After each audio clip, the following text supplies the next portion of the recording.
इसको धावड़ा मगरी गांव देवगढ़ थाना इलाका क्षेत्र में पड़ता है। उसमें एक बच्चे की मृत्यु होती है।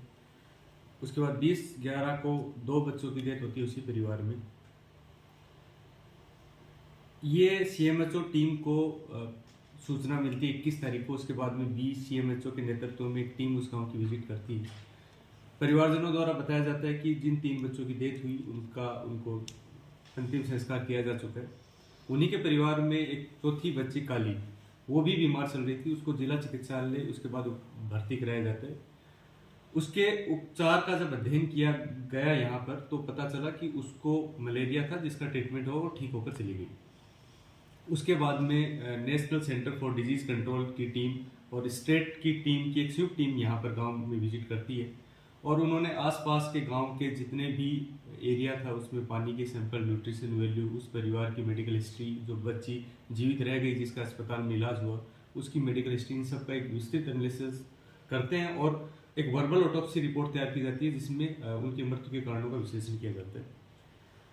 जब बीसीएमएचओ की टीम 21/11 को वहां गई थी तो उनको कुछ खाली दवाइयों के रेट पर कुछ कागजात भी मिले, कुछ जो इंजेक्शन वगैरह है, कुछ ड्रिप वगैरह, इस तरह की कई सारी चीजें उस टीम को जो मिली उसमें उन्होंने एक फर्ज जब्ती उनके द्वारा तैयार की गई।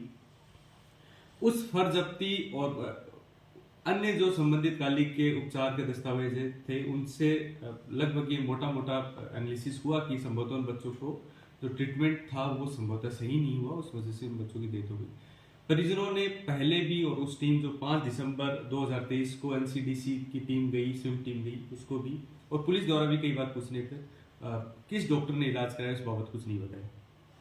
4 जनवरी 2024 को सीएमएचओ साहब की टीम ने देवगढ़ थाना क्षेत्र में एक ज्वाला साहब डॉक्टर पे कार्रवाई की, जिसके खिलाफ 419, 420, 15(2), 15(3) इंडियन मेडिकल काउंसिल एक्ट के तहत मुकदमा दर्ज कराया। उसके पोजेशन से कई सारी दवाइयां मिली और ये पाया गया कि वो भोले भाले लोगों का इलाज कर रहा था। जब इस डॉक्टर को अरेस्ट किया गया उसके बाद में उससे गहन पूछताछ की गई तो ये तथ्य निकलकर सामने आया कि इसी डॉक्टर ने धावड़ा मगरी गांव के उन बच्चे जो मृत हो गए उनका इलाज इसी ने किया और उसके बाद में टेक्निकल एनालिसिस से भी ये बात प्रूव हुई कि ये वहां इलाज करने गया था।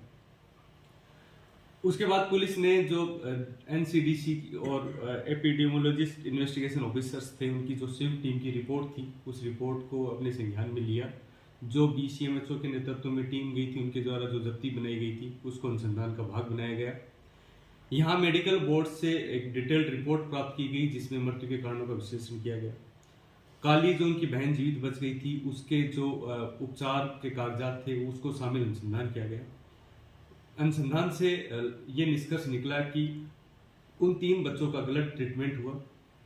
इस व्यक्ति को ना तो डायग्नोसिस करने का तरीका पता है क्योंकि ये उसके लिए प्रशिक्षित नहीं है, तो बिना डायग्नोसिस किए गलत उपचार देने से उन बच्चों की मृत्यु कारित हुई।